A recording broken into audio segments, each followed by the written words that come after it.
ಒಂದೇ ನಿಮಿಷ. ಹೌದು, ಒಂದು ತುಂಬಾ ಇಂಪಾರ್ಟೆಂಟ್ ಆಗಿರೋ ಮಾಹಿತಿ ಇದೆ. ಏನಂದ್ರೆ, ನೀವುಗಳು ನಿಮ್ಮ ಹೆಸರಲ್ಲಿ ರಿಜಿಸ್ಟರ್ ಆಗಿರುವಂತ ಸಿಮ್ ಕಾರ್ಡ್ ಅನ್ನ ಬಳಸ್ತಾ ಇದ್ದೀರಾ. ಆದ್ರೆ ಬೇರೆ ಯಾರಾದ್ರೂ ನಿಮ್ ID ಕಾರ್ಡ್ ಅನ್ನ ಮಿಸ್ಯೂಸ್ ಮಾಡ್ಕೊಂಡು ಅಕ್ರಮವಾಗಿ ನಿಮ್ಮ ಹೆಸರಿನಲ್ಲಿ ಸಿಮ್ ಕಾರ್ಡ್ ನ ಯೂಸ್ ಮಾಡ್ತಾ ಇದ್ರೆ, ಅವ್ರೇನಾದ್ರೂ ಅಪರಾಧಿಕ ಕೆಲಸಗಳನ್ನ ಮಾಡಿದ್ರೆ ಪೊಲೀಸ್ನವ್ರ ಕೈಯಲ್ಲಿ ಫಸ್ಟ್ ಲಾಕ್ ಆಗೋದು ನೀವೇ.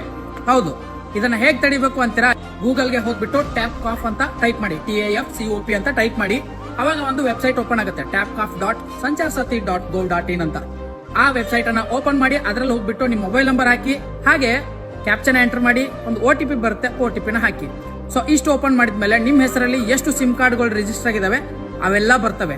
ಅವುಗಳಲ್ಲಿ ನೀವು ಬಳಸ್ತಾ ಇರೋದು ಯಾವ್ದೈತೆ ಅದನ್ನ ಬಿಡಿ, ಬಟ್ ನೀವು ಬಳಸದೇ ಇರೋ ಸಿಮ್ ಕಾರ್ಡ್ಗಳು ಅಲ್ಲಿದ್ರೆ ಆ ಆಪ್ಷನ್ ಅಲ್ಲಿ ನಾಟ್ ಮೈ ನಂಬರ್ ಅಂತ ಒಂದು ಆಪ್ಷನ್ ಇದೆ. ಅದನ್ನ ಕ್ಲಿಕ್ ಮಾಡಿ ಕೆಳಗಡೆ ರಿಪೋರ್ಟ್ ಮಾಡಿ.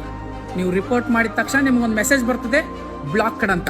ಇದರಿಂದ ನೀವು ನಿಮ್ಮ ಹೆಸರಿನಲ್ಲಿ ಅಕ್ರಮವಾಗಿ ಯಾರಾದ್ರೂ ಸಿಮ್ ಕಾರ್ಡ್ ನ ಬಳಸ್ತಾ ಇರ್ತಾರಲ್ಲ ಅದನ್ನ ತಡೆಯಬಹುದಾಗಿದೆ. ಮತ್ತೆ ಈ ವೆಬ್ಸೈಟ್ ಬಂದ್ಬಿಟ್ಟು ಡಿಪಾರ್ಟ್ಮೆಂಟ್ ಆಫ್ ಟೆಲಿಕಾಂ ಕಮ್ಯುನಿಕೇಶನ್, ದೂರ ಸಂಪರ್ಕ ವಿಭಾಗದ ನಿರ್ವಹಣೆಯಲ್ಲಿರುವಂತಹ ವೆಬ್ಸೈಟ್, ಗವರ್ಮೆಂಟ್ ವೆಬ್ಸೈಟ್, ಯಾವುದೇ ಥರ್ಡ್ ಪಾರ್ಟಿ ವೆಬ್ಸೈಟ್ ಅಲ್ಲ. ಸೊ ಹೀಗಾಗಿ ಆರಾಮಾಗಿ ನೀವು ಇದನ್ನ ವೆಬ್ಸೈಟ್ ನ ಬಳಸಬಹುದು. ಕೊಟ್ಟರೆ ಮಾಹಿತಿ ನಿಮಗೆ ಉಪಯುಕ್ತವಾಗಿದ್ರೆ ಎಲ್ರಿಗೂ ಶೇರ್ ಮಾಡಿ, ಎಲ್ಲರನ್ನು ಜಾಗೃತರನ್ನಾಗಿ ಮಾಡಿ. ಧನ್ಯವಾದಗಳು.